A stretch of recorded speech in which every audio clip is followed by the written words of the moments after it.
এই দেখ পিঙ্কি, আমার কাছে কতগুলো খাবার রয়েছে, কিন্তু তোর কাছে তো কোনো খাবারই নেই। আমার মা নেই, এর জন্য আমি খাবার রান্না করতে পারি নাই, তাই বলে তুই এমন করতেছিস আমার সাথে। আমারও একদিন মা ছিল। হে, তোর মা কি রান্না করতো আমি তো জানি তা ভালো করে। তোর মা না এখন, আমার কত খাবার, এই দেখ আমার মা অনেক সুন্দর রান্না করে দেয়। তোর তো কোনো মাই নেই। এই দেখ কত সুন্দর একটা মিল্ক জুস দিয়েছে আমার মা। দেখ বন্ধুরা, তোমরা আমার জন্য দোয়া করবে, সাবস্ক্রাইব করে দাও প্লিজ।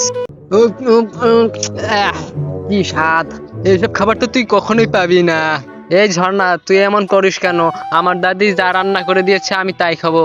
ইয়াম্মা, আমার দাদি কি দিয়েছে এই দেখ, এই দেখ। আমার মাও তোর থেকে ভালো খাবার দিয়েছে। হয়েছে রে, আমি উঠে নারী বুড়ি আর কুকুরের মাংসটা খেয়ে লই।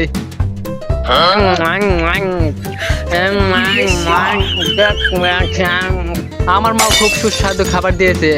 এ কি, আমাকে দি দুটো পাতা আর কিছুই দেয়নি।